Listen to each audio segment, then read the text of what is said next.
Hey everybody, welcome to the channel. Hey guys, we're hosts M and J, and today we wanted to give our thoughts on the first episode of Fate, the Winx Saga. We actually live tweeted our reaction, so we'll post a link to that thread if you're interested in checking that out. Towards the end there are a lot more spelling errors, so sorry about that. We got pretty flustered by the end of the episode. Fate is a live-action adaptation of the Winx Club, a cartoon from the early 2000s, but this is billed as a more mature take. Except by mature, what they really mean is joking about not safe for work topics you can't get away with in a cartoon for kids and casually dropping swear words. But when it comes to the themes, they're actually pretty immature, especially when compared to the original cartoon. It's also an in-name only adaptation, so while they use a lot of the names from the original show, the characters have completely different personalities and stories from the original, along with a lot of characters being absent, including one of the members of the Winx Club, Tekna. It kind of makes me wonder why they even used Winx in the title. I'm not asking for a scene-for-scene copy of the cartoon, but if they're going to change this much of it, why bother using the name at all? On top of that, the characters come off as pretty unlikable, so there's not much for fans of the original like us to get out of this, which is pretty disappointing. This is like Netflix's adaptation of Death Note all over again. The episode begins with a farmer looking for one of his lost sheep. There are strange noises around that would indicate there is something else out there, but he ignores that and continues, moving past a magical barrier, which he doesn't take much note of. He does end up finding the sheep, or what's left of it, as it's clearly been the victim of some horrible monster, but this farmer doesn't seem to register the danger he's in. He looks around very confused while monsters growl and scurry past. He should have started running a long time ago, but he finally decides now it's time to head back when it's clearly too late, and he gets torn apart by some unseen monster, and his blood splashes on one of the sheep, which is so dramatic it ends up being unintentionally funny. This is super serious, you guys, not like that colorful kids show from the early 2000s. It then cuts to Bloom at Althea. She was supposed to meet Stella at the gates, but Stella was too busy taking a selfie, so now she's walking across campus lost. She ends up attracting the attention of Sky, one of the few love interests who made it into this show, R.I.P. Brandon. Unfortunately, he's only here for melodrama, and to take his shirt off, but we'll get to that. He teases Bloom about being lost since she's headed to the specialist hall instead of the fairy hall, cause in this version, the specialists and the fairies both go to Althea. R.I.P. Red Fountain. Although in this version, girls can also be specialists, and boys can be fairies, which is an addition that I'm okay with. But why does Sky automatically think she's not a specialist? She could be, but they get to talking and we find out that Bloom's known about fairies and magic for about 3 months. The magic world and human world are kept separate, so Sky doesn't know much about this California Bloom speaks of. But Stella ends up seeing this and she's not happy, so this is gonna end up being a big conflict, because that's what the Winx Club needed. Love triangles. Which is weird because they could just use Diasporo for this, but they just had to take the two best friends from the original and make them enemies over a boy. Bloom finds Stella, who's being pretty catty with her, saying it's very American to get impatient. I'm not sure what Stella knows about America, being from the other world, but the only other information we get from this conversation is that Stella doesn't seem to like Althea, but she might just be trying to convince Bloom that it's boring, so she'll go home and never talk to Sky again. Bloom then meets up with the headmistress. She tells her she's a little disappointed in Althea because she was expecting to see wings, and the headmistress claims that they've lost the ability to use transformation magic. I'm sure this has nothing to do with the budget. Then the headmistress explains that classes are going to be starting tomorrow, and the school has a slow and steady curriculum, believing that magic is dangerous and needs to be handled properly, but Bloom's pretty impatient and just wants to learn control, but the headmistress is pretty adamant, for obvious reasons. Bloom goes to her dorm room and we finally get introduced to the other Winx members. Apparently Winx is what their flat is called, so that's how they got the Winx Club in this version. Bloom is on the phone with her parents, who are completely oblivious to the fact that she's a fairy. They think she's at a boarding school in Switzerland, which is basically the opposite of the cartoon, where they find out about her being a fairy when she does, but this is just an in-name only adaptation. She starts getting flustered because her parents keep asking her questions, and she's trying to hide the fact that she's not in Switzerland, so Aisha rushes over and pretends that they're supposed to be going to bed, which gets her off the hook for now. So Aisha introduces herself, and has a back and forth with Bloom about lying to her parents, but they're able to bond over Harry Potter. Aisha is a water fairy, but I think they go a little overboard in hammering that in the show. In the cartoon, she had red highlights in her hair and her hobby was dancing, but here she has blue in her hair and she's a swimmer. It just kind of feels like they're putting her in a box. She then checks in with Stella, Stella, who has her own room in the flat. Apparently she's a second year and is there to mentor the other Winx. So Bloom asks her about magic and she says that it's connected to their emotions, and the stronger the emotion, the stronger the magic. Meanwhile, Tara is in the common space and Stella's annoyed that she's putting plants everywhere. Tara seems nice, but it also seems like she's hiding something. She talks a lot, which seems like it's out of nervousness, although when she introduces herself she makes it a point to name drop her cousin Flora, since this character is replacing the real Flora from the cartoon after that whole whitewashing controversy, which is kind of confusing because Musa was also whitewashed, yet they don't do anything to address that. Why would they go out of their way to justify Tara but not bother addressing Musa at all? Plus, this Musa isn't even a music fairy, she's a mind fairy, so basically an empath. They might as well give her a different name because she's a completely different character anyway. At least Tara has nature powers. But back to her character, she grew up near Althea, since her dad works there, and it seems like Althea has a lot of secrets, which Tara has picked up on over the years, and she seems really nervous about accidentally spilling something, so she talks a lot to cover that up. Musa, on the other hand, is pretty standoffish and would rather listen to her music than talk to anyone. We then check in with the specialists, where Sky and Riven are having a very edgy conversation as they spar. They're talking about Bloom because of course they are, and Riven's convinced that she's crazy since she's a redhead, and apparently he thinks all redheads are crazy, but good in bed. And Sky comments that he didn't know Riven's hand was a redhead. This is just making me want to watch the cartoon, where the characters weren't horribly obnoxious and edgy. The teacher comes in and we get a bunch of clunky exposition about how the specialists are the first line of defense for the magic world, and how they have to train every day, and how Sky got in because of who his father is. Thanks for announcing that to the whole class, Teach. But he does add that he still puts in the effort, even though he's a legacy entry. Still, he's basically asking for the other kids to shun him. Some of the kids aren't taking this seriously though, because no one's seen a burned one in 16 years. I guess they're the only threat to the magic realm. So the teacher starts talking about how they're lucky to have never seen a burned one, since a burned one killed his father when he was 10. This story ends up segueing into someone finding the body of that farmer that was killed earlier. So the headmistress and teacher go to investigate. The teachers know that it was a burned one who did this, but they're in denial and want to get it cleaned up before any rumors start. But it's too late since that's what people are talking about at the orientation party, along with the usual gossip, like Musa and Aisha making Tara feel self-conscious about her body, and Tara figuring out that Musa wears her headphones just so she can ignore her, so she tries to retreat to the greenhouse, but it turns out her dad's a teacher and he makes her stay and mingle. Meanwhile, at the headmistress's office, Beatrix comes in without an appointment, and she's really failing at the whole innocent act. Like, she's trying to say that she's a big fan of the school and the headmistress, but she's coming off as really obnoxious and kind of stalkerish, and she keeps dropping random swear words because she's edgy, just like this show. And the headmistress just tells her to go to the library to study and closes the door in her face. This is a weird introduction to the villain character, since she's supposed to be replacing the Tricks, who are the most well-known villains of the cartoon. I guess we'll just have to see where her character goes. Meanwhile, Bloom is taking notes about her fairy powers. She ends up flashing back to a few months earlier. Apparently she got into a fight with her mom because it was Saturday and she wanted Bloom to go out and have fun. Normally parents are overbearing in a you have to be responsible kind of way, like insisting they stay home so they can study and get into the best college or something like that, not demanding their kids go to a party or the movies. But apparently her mom was popular in high school and she wants Bloom to be too, but instead Bloom is interested in antiques and keeps to herself. So Bloom says that she's not a basic bitch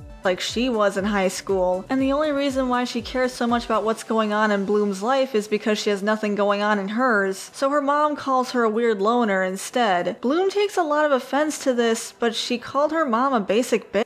I don't think she's really one to talk here. This was totally unnecessary. Then Bloom goes to the orientation party and runs into Sky again. They talk a bit, but then she asks if there's anywhere else she can go because the crowd is making her nervous. Guess her mom wasn't totally off with the whole loner comment. But if that's the case, then why didn't she just stay in her room? She could probably read her textbooks and get a head start on learning magic. Instead, she asks about what's outside the barrier. He warns her that there are a lot of predators out there, and the risk would be too dangerous. But all Bloom Bloom cares about is that there aren't any people. She would seriously rather risk her life than go to a party? That's a little weird, even for a not like other girls kind of character. Stella sees Sky talking to Bloom, so she confronts him about it. Apparently Stella broke up with Sky at the end of the previous school year, and then didn't talk to him at all during the summer, but seeing him talk to another girl is setting her off. Really classy, Stella. She informs him that Bloom is her roommate, and suggests he stay away from her, but he's not having it, which is totally understandable.